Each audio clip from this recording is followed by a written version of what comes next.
2024년 서울 용산구. 민지는 55살이다. 아파트 15층. 남편은 평범한 회사원. 아들 둘, 대학생과 고등학생. 오늘도 저녁을 차렸다. 식탁에 반찬을 놓으며 생각했다. 이게 내 인생의 전부일까? 거실 창문 너머로 석양이 진다. 민지는 설거지를 하다 멈췄다. 손에 거품이 묻어 있었다. 문득 떠올랐다. 1992년 도쿄 시부야. 네온 불빛. 그때가 그립다. 아니, 그립다기보다는 자유로웠다. 1992년 봄.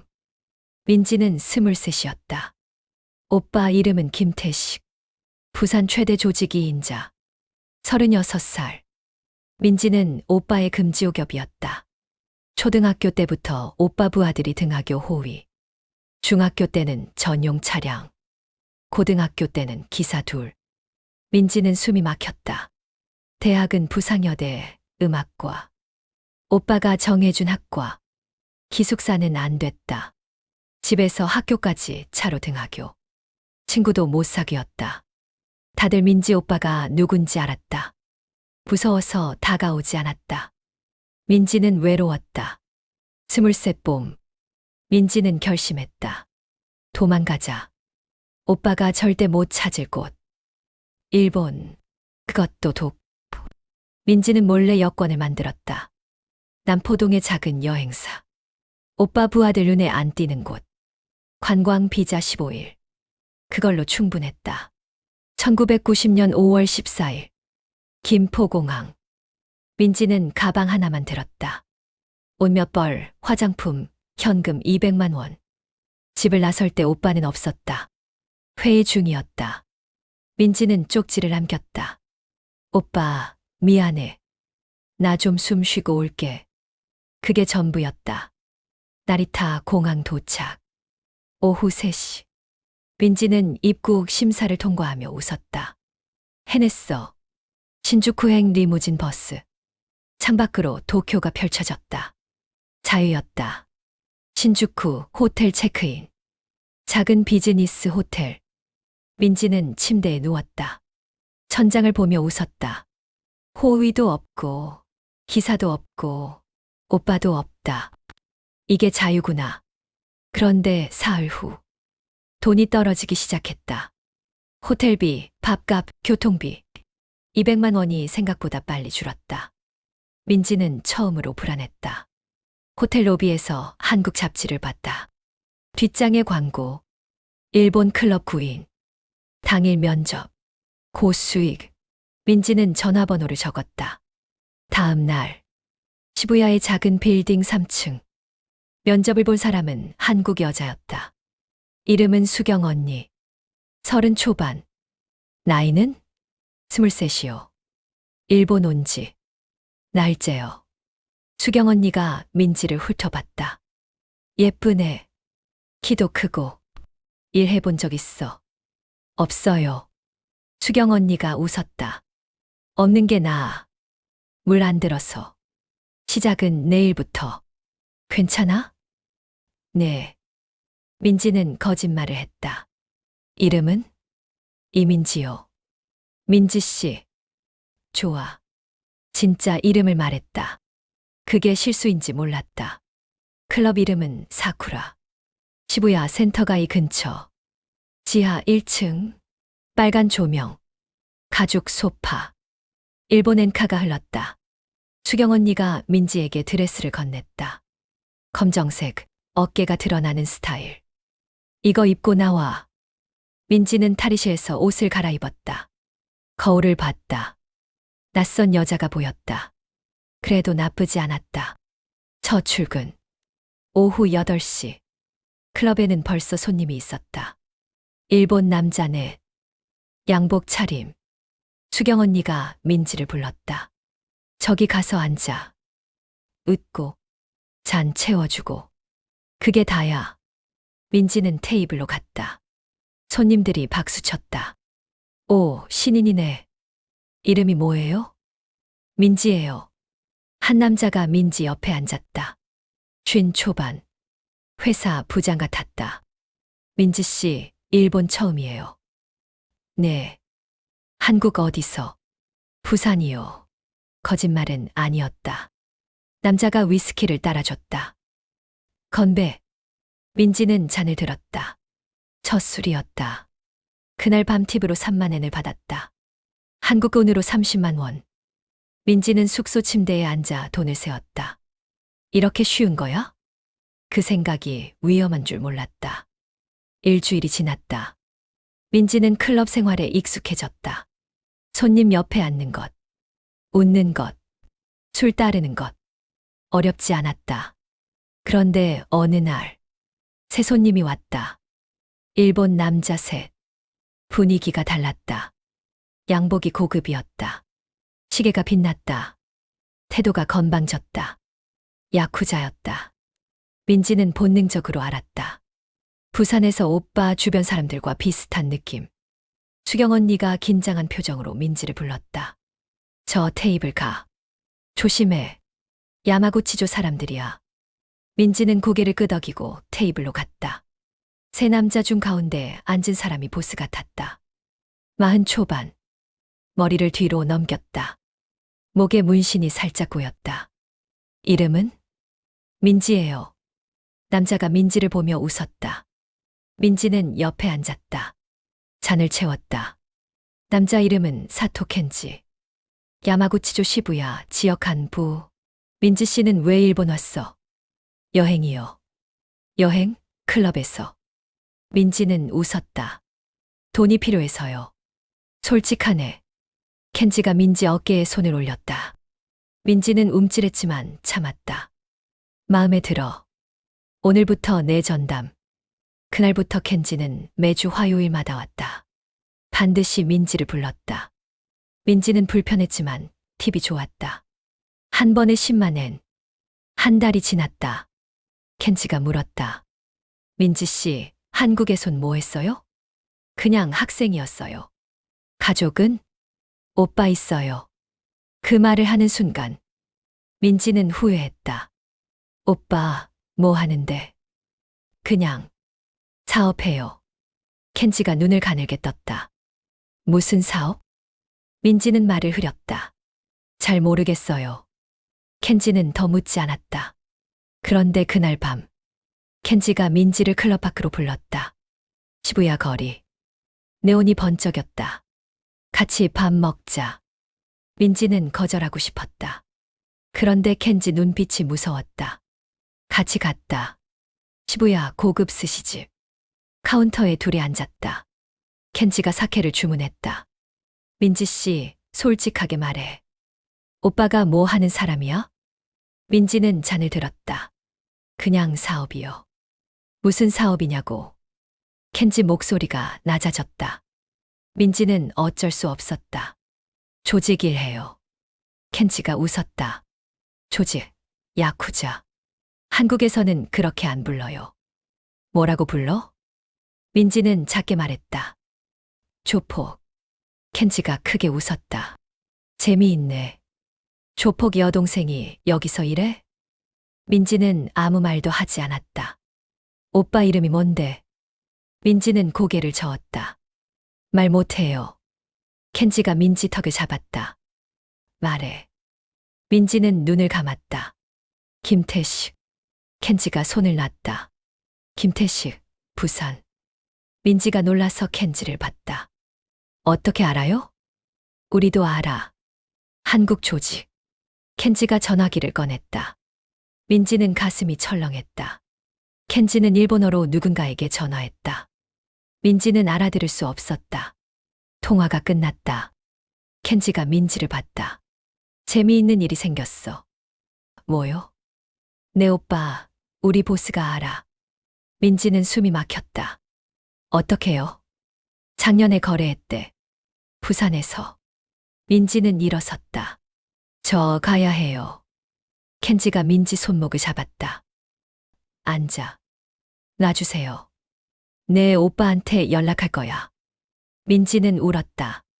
제발요. 오빠한테 말하지 마세요. 왜? 저 도망쳐 나왔어요. 켄지가 웃었다. 도망, 재미있네. 제발이요. 켄지는 민지 손을 놨다. 생각해 볼게.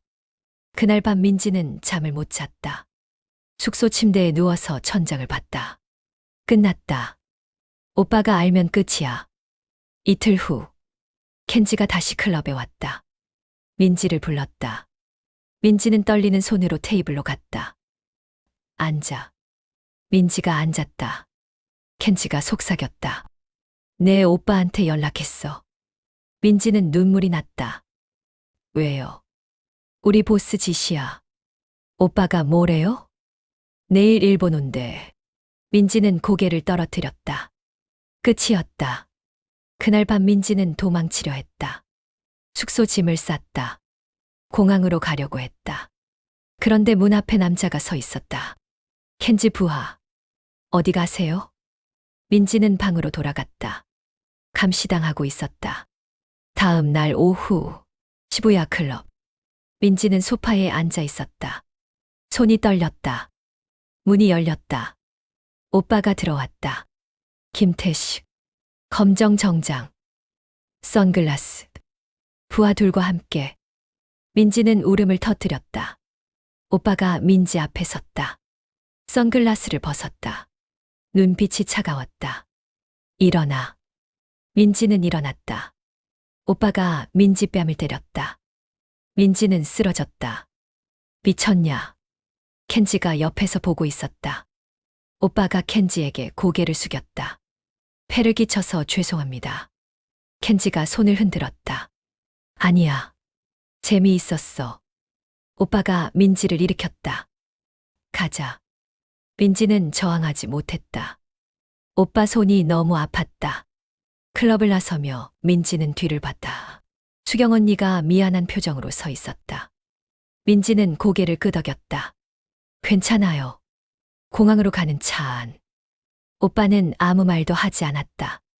민지도 말하지 않았다. 창밖으로 도쿄가 지나갔다. 15일. 딱 15일의 자유였다. 나리타 공항. 출국장. 오빠가 민지 여권을 들고 있었다. 수속을 마치고 게이트로 갔다. 비행기가 이륙했다. 민지는 창밖을 봤다. 도쿄가 멀어졌다. 시부야도, 클럽도, 켄지도 모두 사라졌다. 김포공항 도착. 오빠 차가 대기하고 있었다. 집으로 향했다. 오빠가 처음으로 입을 열었다. 다시는 이런 짓 하지 마. 민지는 대답하지 않았다. 집에 도착.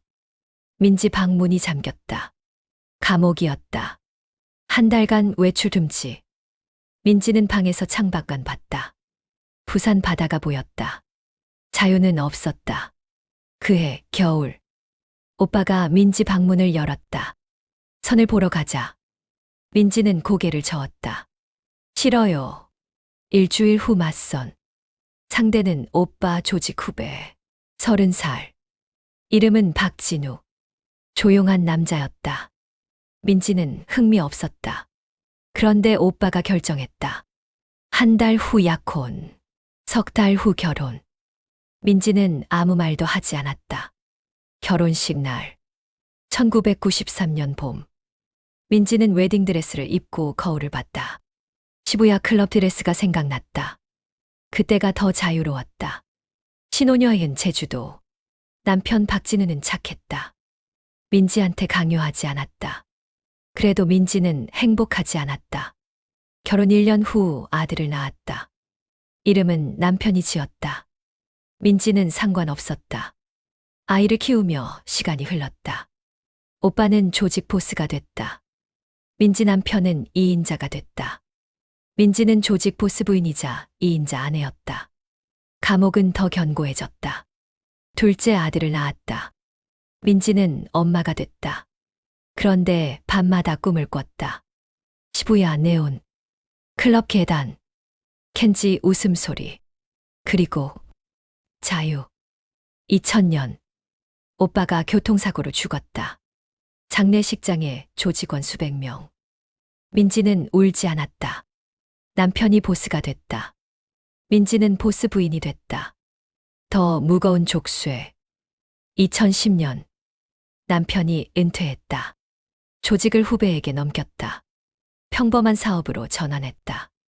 민지와 남편은 송파구로 이사했다. 조직과 멀어졌다. 아들들은 대학생과 고등학생, 평범한 가족처럼 보였다. 그런데 민지는 여전히 꿈을 꿨다. 시부야, 2024년 어느 날, 민지는 남편에게 말했다. 일본 가고 싶어요. 남편이 놀라서 민지를 봤다. 일본, 왜 갑자기? 그냥, 가보고 싶어요. 남편은 고개를 끄덕였다. 좋아. 같이 가자. 아니요. 혼자 가고 싶어요. 남편이 잠깐 민지를 봤다. 알았어. 일주일 후, 민지는 인천공항에 섰다. 32년 만이었다. 나리타 착륙. 도쿄는 많이 변해 있었다. 신주쿠행 전철. 시부야에서 내렸다. 센터가이 거리. 모든 게 달라져 있었다. 그 빌딩을 찾았다. 3층. 클럽 사쿠라는 없었다. 다른 가게가 들어서 있었다. 민지는 계단에 앉았다. 32년. 그 시간이 흘렀다. 저녁이 됐다. 시부야, 네온이 켜졌다. 민지는 거리를 걸었다. 스물셋 민지가 걸었던 거리. 그때는 자유로웠다. 15일. 딱 15일. 그게 민지 인생에서 가장 자유로운 시간이었다. 호텔로 돌아왔다. 침대에 누워 천장을 봤다. 눈물이 났다. 후회하나? 모르겠다. 그때 도망가지 않았으면? 평생 궁금했을 것이다. 자유가 뭔지 적어도 한 달은 알았다. 그걸로 충분한가? 충분하지 않다. 그래도 알았다. 다음 날 귀국. 남편이 공항에 나와 있었다. 어땠어? 좋았어요. 남편이 민지 손을 잡았다. 미안해. 뭐가요? 내가 행복하지 않았던 거. 민지는 남편을 봤다. 알았어요? 항상 알았어. 민지는 울었다. 공항 로비에서 둘이 섰다. 이제라도 하고 싶은 거 해. 늦었어요. 안 늦었어. 집으로 돌아오는 차 안. 민지는 창밖을 봤다. 서울 야경. 시부야와 다르지 않았다. 네온은 어디나 비슷하다. 그런데 자유는 달랐다. 그날 밤, 민지는 남편에게 물었다. 나 일본에서 클럽 일했었어요. 남편은 놀라지 않았다. 알아. 언제부터? 오빠가 일본 갔을 때부터. 민지는 고개를 끄덕였다. 화 안 나요? 왜 화나? 나. 그런 데서. 그게 뭐가 문제야? 민지는 울었다. 처음으로. 누군가 이해해줬다. 너도 살아야 했던 거잖아. 그날 밤 민지는 생각했다. 32년 만에 시부야에 다녀왔다. 클럽은 없었다. 그래도 괜찮다. 나는 자유를 알았다. 15일이었지만 그걸로 충분하다. 거짓말이었다. 충분하지 않았다. 이제 안다. 자유는 밖에 있는 게 아니라 안에 있다는 걸. 민지는 베란다로 나갔다. 서울 밤하늘. 별이 보였다. 시부야에서 본 별과 같은 별. 민지는 웃었다. 다음 날 아침. 남편과 마주 앉았다. 오늘 뭐 할 거예요? 모르겠어요. 같이 산책할까? 좋아요. 평범한 대화. 그런데 이번엔 달랐다. 민지가 선택한 대화. 그게 자유였다. 둘이 한강을 걸었다. 강바람이 불었다. 민지는 눈을 감았다. 시부야 밤바람이 생각났다. 그때는 혼자였다. 지금은 둘이다. 어느 게 더 자유로운가? 모른다. 그래도 지금이 나쁘지 않다. 남편이 물었다. 뭐 생각해? 옛날. 후회? 민지는 잠깐 생각하다가 말했다. 후회는 안 해요. 그럼. 그냥. 그리워요. 뭐가? 자유. 남편이 민지 손을 잡았다. 지금도 자유야. 그런가요? 그래. 민지는 웃었다. 그날 저녁. 큰아들이 물었다. 엄마, 일본 어땠어? 좋았어. 뭐 했어? 그냥. 옛날 생각 좀. 아들이 웃었다. 엄마도 젊었을 때 있었구나. 당연하지. 어떤 엄마였어? 민지는 잠깐 생각했다. 자유로운 엄마. 아들이 고개를 갸웃했다. 지금도 자유롭잖아. 민지는 아무 말도 하지 않았다. 그날 밤 꿈을 꿨다. 시부야 클럽 계단. 내려가고 있었다. 켄지가 아래서 기다리고 있었다.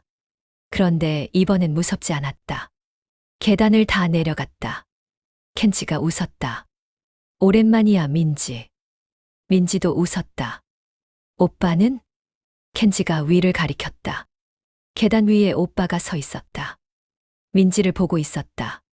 민지는 올라가지 않았다. 오빠도 내려오지 않았다. 그냥 서로 보고 있었다. 그게 작별이었다. 꿈에서 깼다. 새벽이었다. 남편이 옆에서 자고 있었다. 민지는 조용히 일어나 베란다로 나갔다. 서울 새벽. 도시가 깨어나고 있었다. 민지는 생각했다. 나는 행복한가?